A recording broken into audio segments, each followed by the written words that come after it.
not true. That's impossible! Welcome to Watch Mojo, and today we're counting down our picks for the top 50 misconceptions people have about famous movies. There may be spoilers. Shut off that engine! Number 50. The Body Double, The Crow. Alex Proyas's The Crow is infamous for the on-set death of Brandon Lee. I'm your passenger.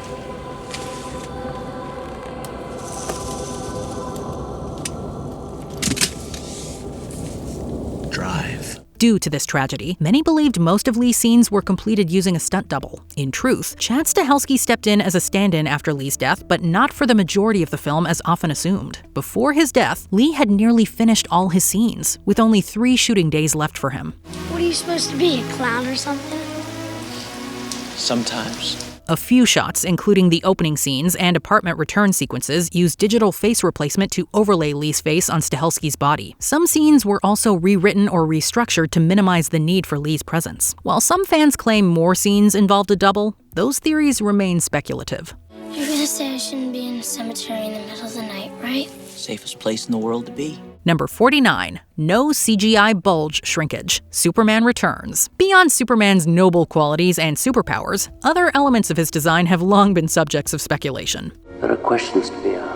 His bulge, made more obvious by his skin-tight costume, is one of those. When Brandon Routh donned the iconic suit in Superman Returns, rumors circulated that his crotch area had been digitally reduced using CGI. Sorry, didn't mean to startle you. No, I'm fine, really. That is completely false. The buzz began after reports claimed the studio was worried about Routh's too prominent bulge and might digitally tone it down. However, director Bryan Singer denied any such edits, and the costume team confirmed they handled it the old-fashioned way. Using a redesigned codpiece and strategic padding, they ensured no CGI touch-ups were needed. So CGI was used in the film, but definitely not for a crotch shrinkage. Well, I hope this experience hasn't put any of you off flying. Number 48. Isaac and Tracy Stay Together, Manhattan. At its core, Manhattan explores love, career, and midlife uncertainty against the romanticized backdrop of Manhattan. Chapter 1. He adored New York City. He idolized it all out of proportion. It follows Isaac Davis, caught between his teenage girlfriend Tracy, his friend's mistress Mary, and the lingering shadow of his ex-wife. By the movie's end, Isaac realizes Tracy was the only genuine person in his life and rushes to win her back. I think I made a big mistake, and I would prefer it if you didn't go. Isaac. It feels like a typical setup for a classic happy ending, but Woody Allen flips that expectation. When Isaac reaches Tracy, he's too late since she's already moving on. After realizing she's making the mature move, he finally lets her go and the film ends with him all alone. This ambiguous ending has led many to assume they ended up together, which doesn't seem so. Everybody gets corrupted.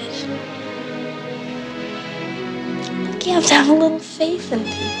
Number 47. Magic Mirror on the Wall, Snow White and the Seven Dwarfs. It's quite common for people to misquote famous movie lines, and this is one of the best examples. Slave in the magic mirror, come from the farthest space. In one of the scenes, the queen consults the mirror to confirm she is the fairest of them all, only to realize Snow White has surpassed her. She never actually says mirror, mirror on the wall. Instead, the actual line is magic mirror on the wall. Magic mirror on the wall, who is the fairest one of all? The confusion likely stems from the Brothers Grimm's 1812 fairy tale, where the queen's line is closer to the misquote we know today. Over time, memory slips and endless pop culture references from books, parodies, later adaptations, and films like Shrek cemented the wrong version in our minds. It is the Mandela effect at work. And I've been tricked.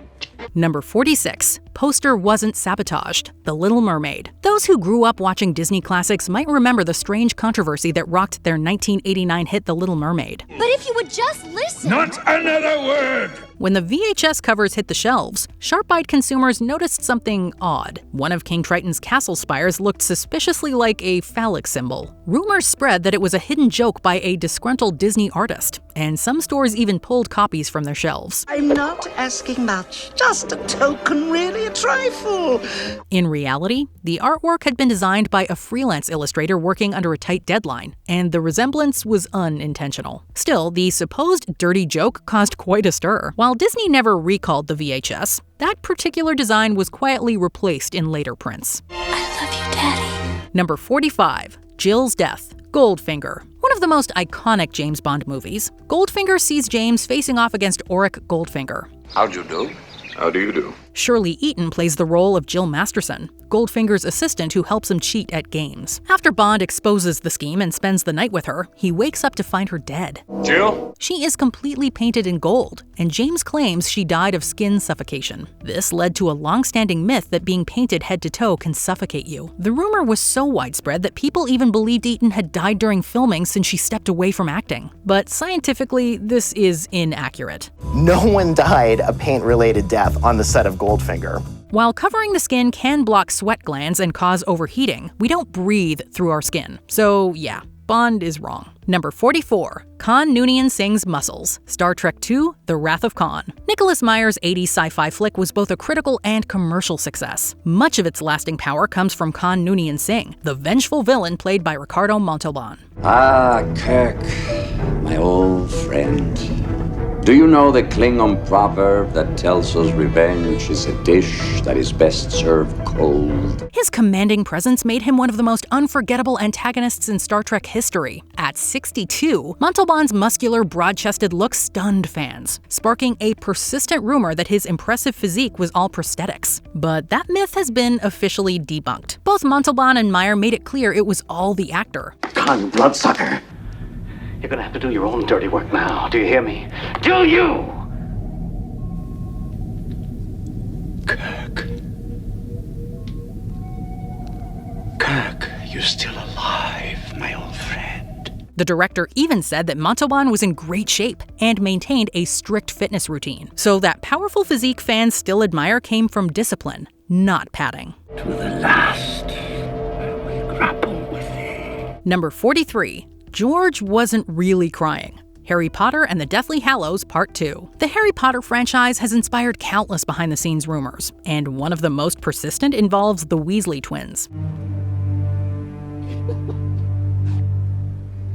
During the Battle of Hogwarts, Fred dies in an explosion, and the Weasleys are devastated. It's been widely shared among fans that Oliver Phelps was so overwhelmed at the thought of his twin dying that he broke down for real. But as touching as that sounds, what happened on set was the opposite. According to Oliver and James Phelps, the atmosphere wasn't somber at all. It was lighthearted and full of jokes. The twins reveal that they were even laughing between takes and trying to get each other to break out of character. It was different to a lot of other days we had on Potter. So there you have it. They were professionals through and through. You okay, Freddie? Yeah. Me too. Number 42. Stanley Kubrick directed the moon landing, The Shining. After the Apollo 11 moon landing in 1969, some people began insisting it was fake. There's even a long-running conspiracy theory that Stanley Kubrick helped NASA stage the event. The theory goes that NASA hired Kubrick fresh off directing 2001: A Space Odyssey. What's the problem? I think you know what the problem is just as well as I do. Not only that, some conspiracy believers claim Kubrick confessed symbolically through The Shining, pointing to details like Danny's Apollo 11 sweater and the mysterious room 237. But the truth is, none of this actually holds true. The so-called Kubrick confession video was proven to be a hoax, featuring an actor and manipulated footage. The clues in The Shining? They are probably just artistic choices, not indication of guilt. Even Kubrick's daughter has publicly called the moon hoax theory, quote, a grotesque lie. Is it the truth, really? Number 41. Not enterplained. Gladiator. Ridley Scott's award-winning epic Gladiator takes place in ancient Rome, the last place you would expect to spot an aircraft. Yet one of its most iconic moments, where Maximus roars to the crowd, became the center of such false claims. Some fans insisted a small aircraft was visible in the sky, but there's no such thing in the original scene. It likely began after someone photoshopped a plane into a still from the movie, probably as a joke or meme. That edited photo began circulating across social media and movie mistake pages, fooling viewers into believing it was real. Over time, people forgot or never knew how it came to be, and the story evolved into a supposed production blooper. Are you not entertained? Number 40. Curse of Poltergeist. Poltergeist. Not just a classic horror film, Poltergeist also spawned one of Hollywood's most chilling urban legends, the Poltergeist curse. They're here. The movie itself is terrifying, with the Freeling family being haunted by restless evil spirits. After its release, several cast members died under mysterious or tragic circumstances, including Heather O'Rourke and Dominique Dunn. What's happening? Julian Beck died from stomach cancer and Will Sampson from surgery complications. Are you in cahoots with the lady in there? I cahoot with no one. This led fans to believe the movie production was haunted, though it's likely just coincidence. While the film's plot makes these deaths seem more mysterious, there's no evidence there's any supernatural connection. Besides, many of the cast members are still alive and well, which undercuts the idea of a true curse. Number 39, based on a true story, The Texas Chainsaw Massacre. Tobe Hooper's The Texas Chainsaw Massacre follows a group of friends who travel to rural Texas and stumble upon a family of cannibals. There's no need to do that. Nobody's gonna hurt you. With its gritty documentary style, the film feels disturbingly real. It even begins with a title card claiming it's based on true events, convincing many viewers they were watching something real. In truth, it was just a clever marketing trick. There was no real chainsaw massacre or cannibal family in Texas. Hooper got the idea after spotting a chainsaw display in a hardware store, while Leatherface was loosely inspired by real-life killer Ed Gein. Unlike Leatherface, Gein didn't use a chainsaw and was a grave robber who murdered 2 women. So that true story claim, that is mostly false. Number 38, Dorothy Made Less Than a Dog, The Wizard of Oz. It's true that Toto, the little Cairn Terrier, was an important part of The Wizard of Oz. Toto? I have a feeling we're not in Kansas anymore. Without him getting Dorothy in trouble, she might have never ended up in Oz, but that's not enough reason to believe the dog made more money than Judy Garland. That statement has been widely exaggerated for years. While Toto was paid $125 weekly, which is more than some human characters got, it didn't earn more than Garland. Don't be silly, Toto. Scarecrows don't talk. It's pleasant down that way, too. As the film's star, Garland was paid $500 per week, 4 times more than Toto. Yes, the Wicked Witch and other key cast members made more than her, but the dog didn't. I'll get you, my pretty, and your little dog, too. Speaking of long-standing myths, probably heard that of the Munchkin actor hanging in the forest scene. That is false, too. Number 37, The Infected Are Zombies, 28 Days Later. Danny Boyle's survival thriller follows Cillian Murphy as Jim, a man who wakes up from a coma only to find London eerily deserted. Hello! Turns out a mysterious virus has spread through the UK, turning people into violent, blood-crazy attackers. While the infected basically act like zombies, they are biologically alive, contrary to what some believe. Not only are they still living humans, they don't reanimate like typical zombies. They're consumed by uncontrollable rage. Do you have any clothes here? Yes. Then get them and get dressed. We have to leave now. Even Boyle has confirmed that it isn't a zombie film, but a story about human rage and societal collapse. Still, when it came out, the film injected new life into the dying zombie genre. So it's easy to see why many categorize it as one, even though it is just a rage virus survival thriller. Hey, Selena. What is it? Why don't you go to sleep? Number 36, Dead Rat Gift, Suicide Squad. In preparation for playing the maniacal Joker in Suicide Squad, Jared Leto allegedly sent some bizarre gifts to his fellow cast members. What do you got? Got you a kitty. So thoughtful. Many even believed he gave Margot Robbie an exceptionally disturbing one. The rumor probably began after Viola Davis made a comment about his unsettling gestures to co-stars, especially the black rat he sent Robbie. Soon, headlines twisted the story, claiming he gifted Robbie a dead rat, and it spread like wildfire. Would you die for me? Yes. That's too easy. Would you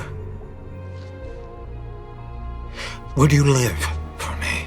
However, Leto later cleared the air, saying he never sent a dead rat but cinnamon buns as a playful gesture. Robbie later confirmed that he did in fact send her a live rat, which she kept as a pet. So, while odd, it wasn't nearly as dark as the rumor suggested. Oh, I'm not gonna kill you. I'm just gonna hurt you. Really, really bad. Number 35. The kids didn't see the pirate ship before filming. The Goonies. Remember the scene in The Goonies where the kids finally see the pirate ship after being swept into the water?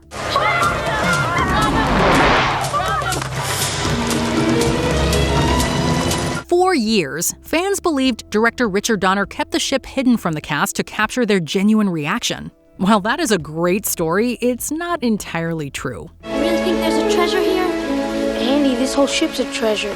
At a reunion panel, Sean Astin revealed he'd already seen the ship and just acted surprised. Meanwhile, Martha Plimpton hadn't seen it, and Corey Feldman admitted to sneaking a peek. The film's 2001 DVD commentary, where the story got oversimplified, probably helped fuel this urban legend. In reality, some cast members were genuinely shocked. Others were just great actors. But of course, the myth makes an already magical moment sound exceptional, so we understand why it stuck. Goonies never say die! Number 34. Anthony Hopkins never blinks. The Silence of the Lambs. Everyone knows Anthony Hopkins was terrifyingly brilliant as the creepy Hannibal Lecter. Good morning. The idea that he never blinks during his short but chilling presence in The Silence of the Lambs adds to his legend as one of cinema's greatest villains. But how true is that myth? Yes, Hopkins mastered that chilling stillness and piercing gaze to keep audiences in suspense. He doesn't actually blink as much as normal humans do, giving him that predator-like aura. I don't imagine the answer is on those second-rate shoes, Clarice. But keen observers have noticed he does blink, though rarely and often in emotionally charged scenes.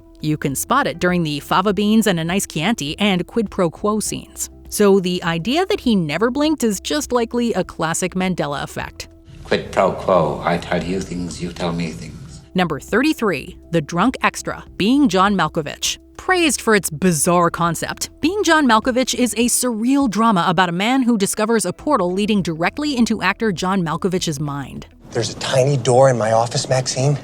It's a portal, and it takes you inside John Malkovich. In one scene, as John angrily walks along the highway, a drunk driver hurls a beer can at him. Hey Malkovich, think fast! The moment feels so spontaneous that many fans actually believed it wasn't scripted, and that a drunk extra actually did it. Wild, right? But Malkovich later debunked the claim, confirming it was in the script all along and that a writer nailed the throw on the first try. People may be confused because director Spike Jonze's commentary video made it seem like it was improvised. But hey, it wasn't spontaneous, just brilliantly executed.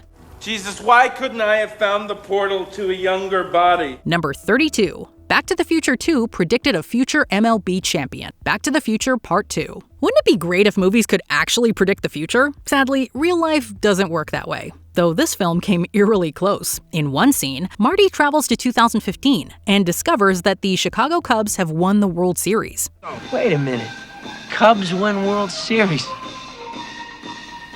Against Miami? Yeah, it's something, huh? Who would have thought? Back then, the idea sounded like a joke. The Cubs hadn't won since 1908. Then in 2016, just a year after the movie's predicted date, they finally did. And the Cubs have finally won it all! It was close enough to make fans wonder if the filmmakers had glimpsed the future, but the real win wasn't against a fictional Miami team or in 2015 like the film showed. Screenwriter Bob Gale added it as a joke, a team that never wins beating one that doesn't exist. Decades later, that joke turned prophetic, sort of. What did you just say? I said I wish I could go back to the beginning of the season. Put some money on the Cubbies. Number 31. All of the clocks are set to 4:20. Pulp Fiction. Sounds mind-blowing that all the clocks in Pulp Fiction are set to 4:20. Except this isn't true. Time you got? 7:22 in the a.m. No, ain't quite time yet. Come on, let's hang back. Quentin Tarantino's cult classic weaves together the lives of gangsters, hitmen, and a boxer in a stylish blend of humor and violence. Because 420 is famously linked to cannabis culture, many believed Tarantino set every clock to that time as a clever weed reference. But that theory does not hold up. Look, you want to play blind man, go walk with a shepherd, but me, my eyes are wide open. While a few clocks do read 420, others clearly show different times like 8:17, 9:40, and 7:20. Fact checkers and fan sleuths have proven the 420 detail is just an urban legend. While it is a fun myth, it's not a hidden nod to weed, just another layer of Tarantino cool. You know, I go for some breakfast. You feel like having breakfast with me? Cool. Number 30. People ran away. L'arrivée d'un train en gare de la Ciotat.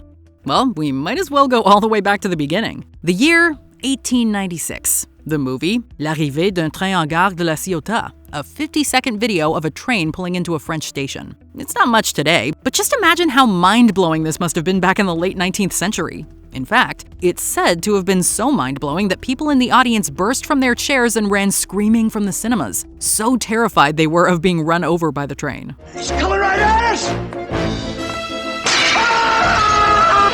alas, there are zero contemporary accounts of people fleeing their seats in terror, and the story is now widely regarded as an urban legend. Panicked? Maybe. Running for their lives? No. Number 29. Jenny dies from AIDS. Forrest Gump. I have some kind of virus, and the doctors don't know what it is, and there isn't anything they can do about it. Forrest's childhood friend Jenny has a terrible upbringing and a difficult adulthood, and the way many interpret what happens to her is that she dies of AIDS. Only that's never made clear in the movie, and it has long just been an assumption. All Jenny says is that she has an incurable virus, which yes, could very well be AIDS. But the author of the book, Winston Groom, actually intended the virus to be hepatitis C, which at the time of publication was not defined. In fact, this is explicitly confirmed in the follow-up novel Gump & Co. Furthermore, the climax of the film takes place in 1981, a full 8 years before hepatitis C was discovered, so Jenny wouldn't have known what she had. Ultimately, all signs point to hepatitis as her killer, not AIDS. You died on a Saturday morning. I had you placed here under a tree.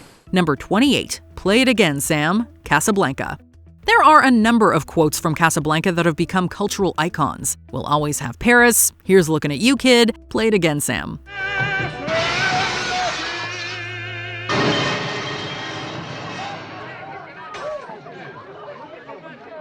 Play it again, Sam. There's even a Woody Allen movie named after that last one. Only it's not real. Seriously, not once in the movie does Humphrey Bogart, or anyone else for that matter, utter the words, play it again, Sam. In reality, this is one of those famous misquotes that people always get wrong. Both Rick and Ilsa tell Sam to play it on separate occasions, and at one point Ilsa says, play it once, Sam. But the famous line, as we all know it, simply does not exist. Play it once, Sam. For all time's sake. I don't know what you mean, Miss Elsa. Play it, Sam. Number 27. It's based on a true story. Catch Me If You Can. How do you know I'll come back? Look. Frank. Nobody's chasing you. You know what they say. If something seems too good to be true, it probably is. Catch Me If You Can is a literally unbelievable story about conman Frank Abagnale. The film is portrayed as a true story and was heavily marketed as such, only it's almost completely made up. A number of historians have debunked large swaths of the story, and records show that the real Frank Abagnale was either in prison or the Navy during the time frame of the movie. And while he did briefly pose as a Pan Am pilot, there is no evidence that he passed the Louisiana bar or that he worked for the FBI. The events of the film are, if not outright made up, then enormously exaggerated. Is that the truth, Frank?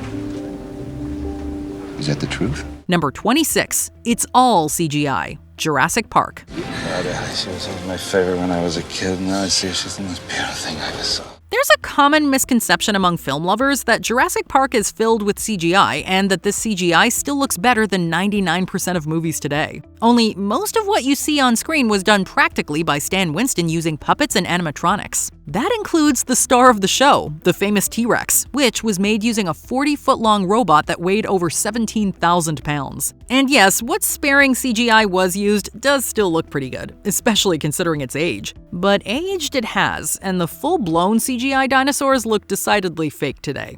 With modern eyes, you can easily spot which dinosaurs were done practically and which ones are digital.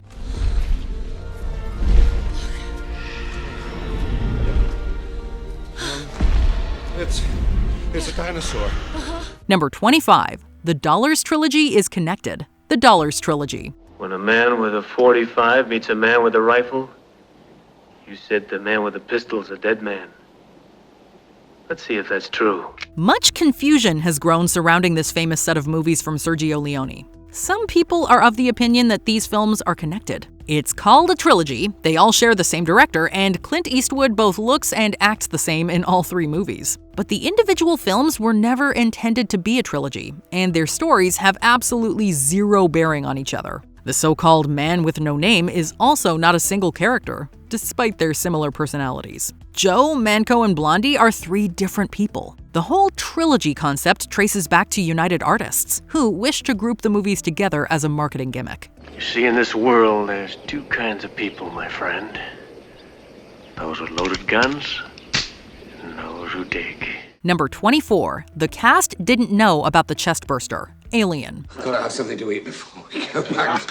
I need something. Yeah.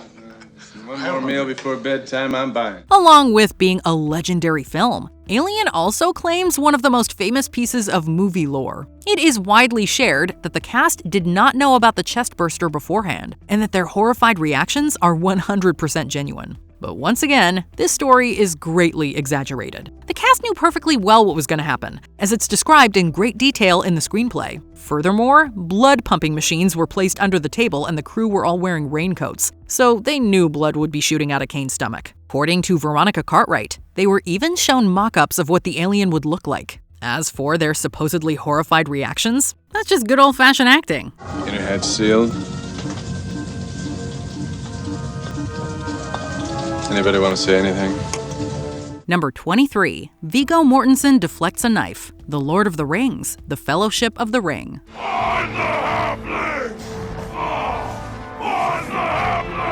There are many famous stories about the making of these movies, many of them involving Viggo Mortensen. One of the coolest anecdotes is that the actor playing Lurtz couldn't see properly out of his mask, so he missed his mark and threw a real knife at Mortensen's head. Another telling claims that the knife slipped out of his hand owing to the greasy makeup. Either way, a knife is thrown directly at Mortensen's face. And being the awesome dude that he is, he bats it away with his prop sword, cool as a cucumber. But no, this stunt was planned beforehand and was extensively choreographed. Yes, Mortensen did actually bat away a knife with the sword, but it was certainly not an accident. I would have gone with you to the end.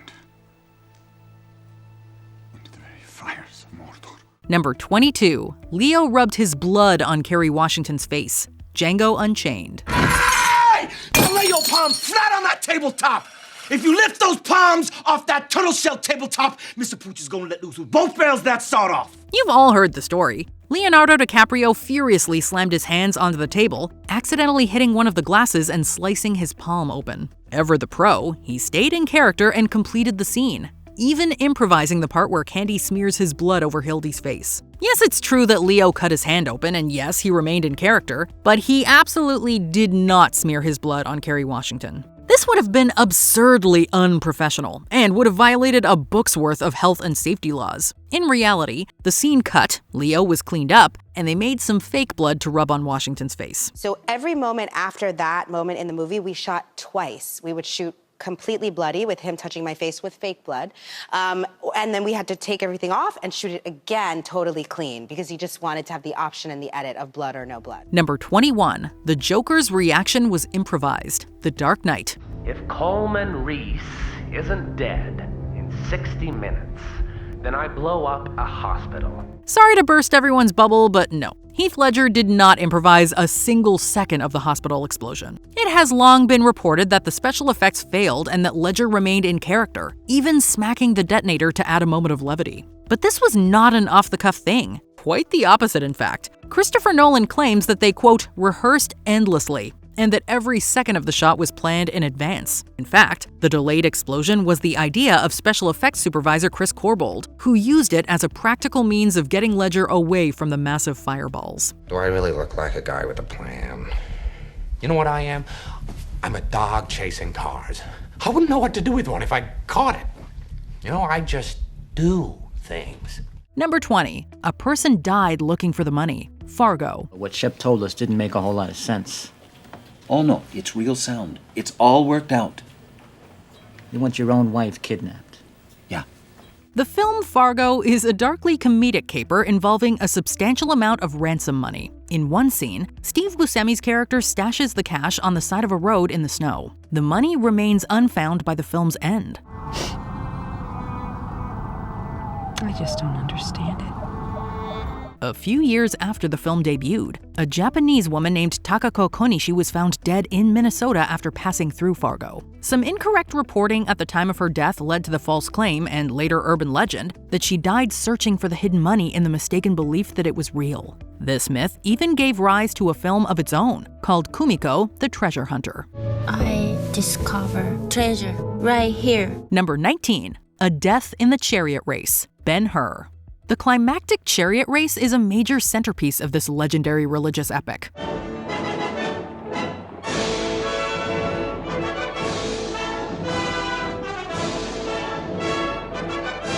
In it, Judah Ben-Hur races against his childhood friend turned foe, Masala. Ben-Hur triumphs after Masala's attempt to kill him backfires. For years, rumors persisted that the stuntman for Masala actually died during the filming of this sequence, and that the death can be seen in the finished film.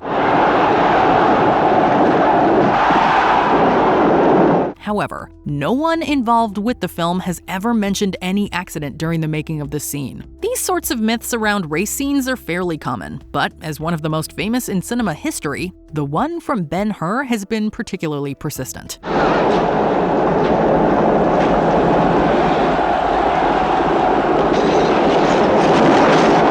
Number 18, the final match's outcome, Rocky. Given that it's one of the most popular sports movies ever made, you'd think everyone would know the story of Rocky.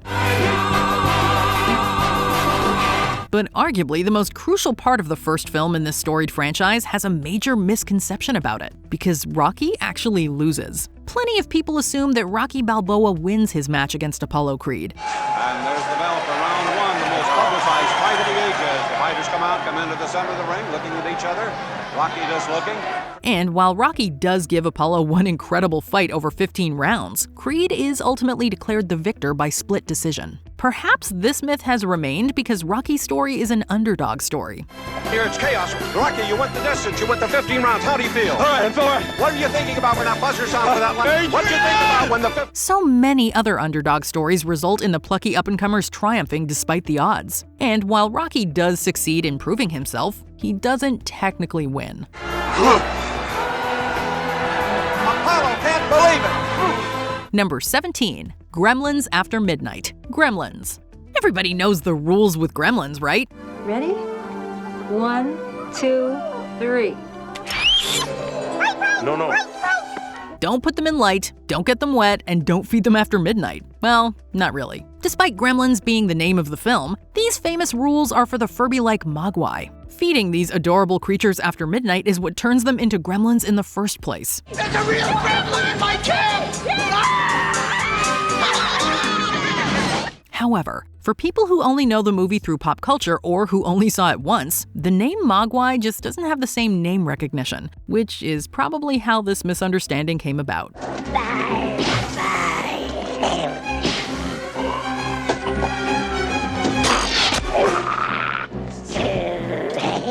Number 16, Edna's inspiration, The Incredibles. This animated superhero film is loaded with fun characters, but superhero fashion designer Edna Mode is a fan favorite. It will be bold, dramatic, heroic. Yeah, something classic, like Dyna Guy. Oh, he had a great look. The diminutive diva walks all over everyone else and has some of the most quotable lines in the movie. I used to design for gods. Many viewers have long believed that Edna is based on Oscar-winning costume designer Edith Head, given their similar hairstyles and glasses. However, according to director Brad Bird himself, Edna Mode is not based on anyone in particular. She's her own thing. Like Edna's many creations, her design feels familiar, but she's still wholly unique, darling. There it is. The room is yours. They are lucky to be in your presence. Now the turn. Yes. You are a tiny god. Number 15, Jack Could Have Fit, Titanic. I'm the king of the world! Everyone's probably had this argument. The end of Titanic sees Jack and Rose in the water with Jack floating on a door. Well, actually, it's an elaborate door frame, not a door. But the point is this. A lot of us have angrily believed that Jack could have survived if Rose had just moved over. I'll never let go. I promise. However, as seen in the film and in several recreations after its debut, two people on wreckage at the same time would have capsized it instead. Now, if they had just traded off with each other, that's a different story. Number 14, Singin' in the Milk, Singin' in the Rain.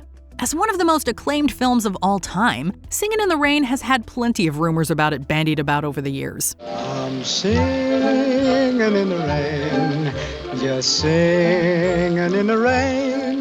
What a glorious feeling, I'm happy again. One of the most bizarre is about the legendary sequence with the eponymous song. While Gene Kelly is, singing in the rain, one myth goes that the rain on set was actually milk. The theory goes that milk was used to make it show up better on camera, given that Technicolor was relatively new.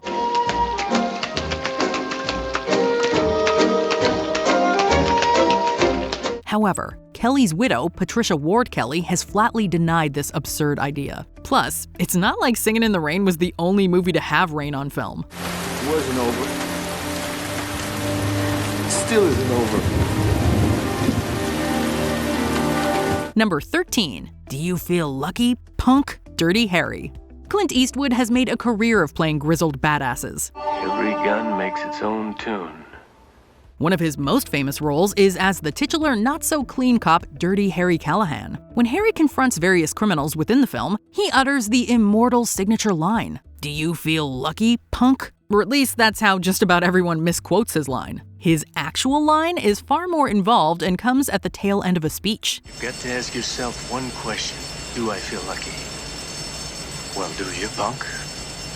While parts of this misquote are in the two questions he asks the criminals, the exact wording most people use is merely paraphrasing the actual quote. So you've got to ask yourself one question. Do you misquote it? Well, do ya, punk? Now you have to ask yourself one question. Do I feel lucky? Well, do ya, punks? Number 12. George Lucas directed all three, the Star Wars original trilogy. Even if you're not a hardcore Star Wars fan, when you ask most people, they'll tell you that George Lucas wrote and directed the original Star Wars trilogy. Use the Force, Luke. Let go. Except he didn't. Well, not all of them. It's true that Lucas scripted and directed the original 1977 classic that originally bore the franchise's name, but he was not as fully in control with The Empire Strikes Back and Return of the Jedi. Lucas helped script the latter, but the screenplay for Empire was written by Lee Brackett and Lawrence Kasdan, and it was directed by Irvin Kershner. Meanwhile, Kasdan helped write Jedi with Lucas, and it was directed by Richard Marquand. The Star Wars universe was Lucas's overall vision, but he didn't do everything.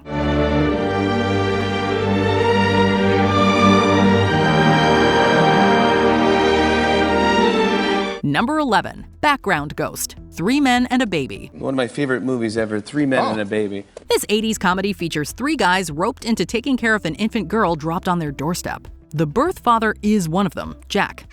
Whoa, these diapers are way too big. What size did you get? They're ultra absorbent. The more absorbent, the better, if you ask me. In a scene where Jack discusses his new daughter with his mother, an urban legend claims that the figure of a ghost can be seen behind some curtains in the background. However, the figure is merely a standee, a cardboard cutout of Jack, who is an actor. The standee was largely cut from the final film, though you can still see it in a few shots. Even co-star Tom Selleck has debunked the rumor, and we don't want to refute a man with a mustache that impressive. I thought it was always like a poster, a full-size poster that had been knocked over. Yeah. That was my theory. It actually is. It is a cardboard cutout of Ted Danson. Number 10. Brandon Lee's death. The Crow.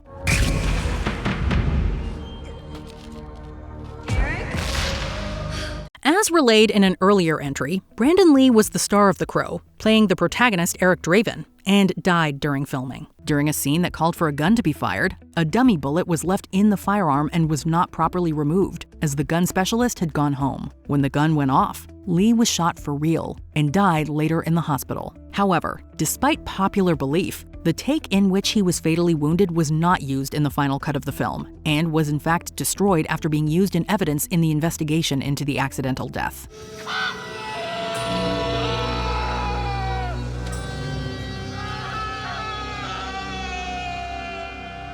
Number 9. Jason Voorhees is the killer. Friday the 13th.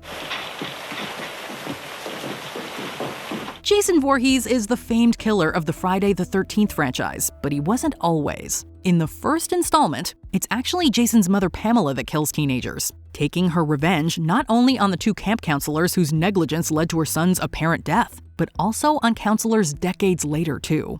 Look what you did to him! It wasn't until the second film that Jason himself became the primary antagonist. And he didn't even acquire his iconic hockey mask until the third film. It just goes to show that while a property can become associated with one thing, it's not always representative of the whole. Don't let her live. I won't, Jason. I won't. Number 8. Sequel. Indiana Jones and the Temple of Doom. What a vivid imagination. It's a common misconception that the second film in the original Indiana Jones trilogy is a sequel. After all, that's generally how trilogies work, with one following the next. However, like the pulp adventure serials that inspired them, Indiana Jones doesn't follow a strict overarching narrative. Indiana Jones and the Temple of Doom is actually a prequel, taking place the year prior to Raiders of the Lost Ark. Apparently, writer George Lucas didn't want Nazis to be the villains, and made the film take place prior to Raiders to avoid the hero running into them twice in a row, though the Third Reich would return in the third film. Nazis. I hate these guys. Number 7. Tim Burton directed it, The Nightmare Before Christmas. This is Halloween, pumpkins scream in the dead of night. Given that it's often titled Tim Burton's The Nightmare Before Christmas, the general public can be forgiven for assuming that Burton was in the director's chair. Given Burton's track record of whimsical yet creepy movies, it seems right up his alley. While Burton did create the story and characters and co-produced, the screenplay and direction were handled by others. This year, Christmas will be ours! Burton's name was likely attached for marketing reasons, since he did provide the seed of the film's idea and was already a big name by that point, both in the industry and with cinemagoers. The actual director, however, was Henry Selick, who went on to direct James and the Giant Peach and Coraline. Small world. Number 6. Shelved because of shame. The Day the Clown Cried. And in terms of that film, I was embarrassed. In the early 1970s, comedian, actor, and director Jerry Lewis directed and starred in a movie about a clown imprisoned by the Nazis during World War II. Lewis was reportedly embarrassed with the end result, which is often cited as the reason for the film's lack of release. However, in reality, The Day the Clown Cried was tied up in legal issues once it was completed, with the rights being retained by the screenwriter Joan O'Brien, which delayed and ultimately halted its release. That being said, Lewis's embarrassment may have played a part in its continued lack of exposure. In 2015, a copy was finally given to the Library of Congress, but with the stipulation it not be made available until 2024. Are we going to get to see The Day the Clown Cried? No. Number 5. Sunglasses. Risky Business. The most famous scene from Risky Business has protagonist Joel Goodson, played by Tom Cruise, celebrating his parents-free independence at home.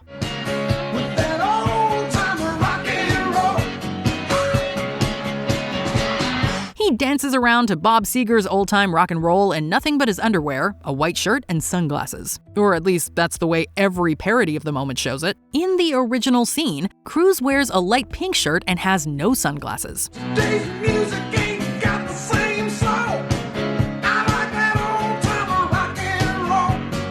While he wears the sunglasses prominently in the poster and in other scenes in the film, it's likely that his look outside of this scene is so iconic that everyone misremembers Cruise wearing them in this one. Or it's a Mandela effect, but that's another list. No, you get out. Well, I get thought out. it could be fun. No. Number 4. Bigger Boat. Jaws. This blockbuster is important and iconic in pretty much every way.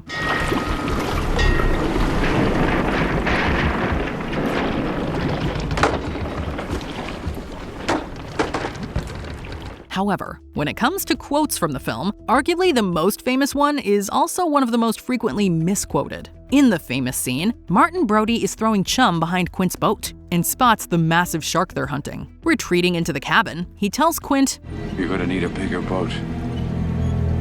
However, most times the scene is referenced in other media, people say we're gonna need a bigger boat, or whatever else they need something bigger of. Sure, it has pretty much the same meaning and effect, but it ain't a direct quote. We're gonna need a bigger boat.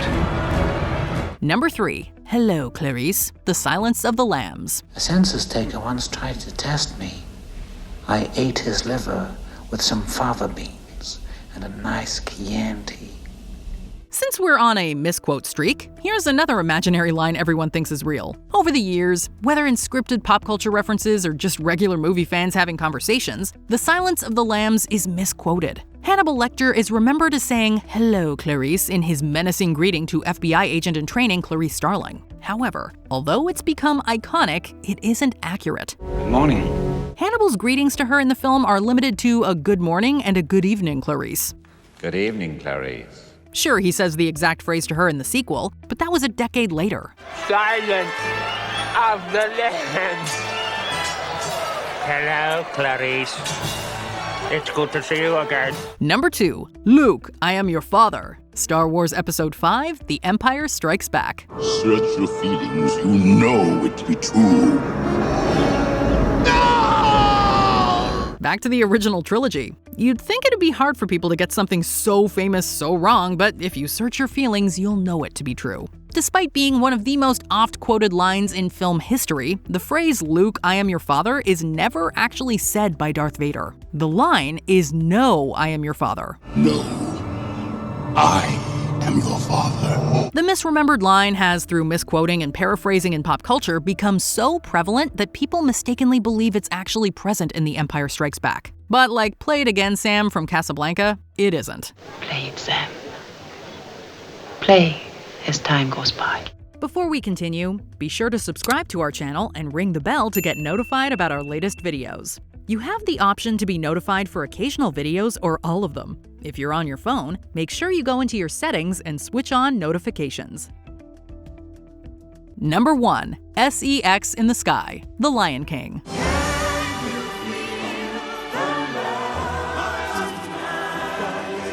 Can you feel the love tonight? Midway through this Disney classic, Simba the lion flops down on a cliffside and knocks up a cloud of dust. When played back very slowly, the dust appears to form the vague outline of the letters SEX. Religious organizations have used this as an example of Disney's apparent lack of morality, and the supposed message has been the subject of playground rumor for decades. However, the generally accepted explanation is that the letters are actually SFX, a common abbreviation for special effects, and were inserted by someone from that particular department who worked on The Lion King. What mook made that up? Oh! Yeah, pretty dumb, huh? What other popular movie myth do you know of? Let us know in the comments section.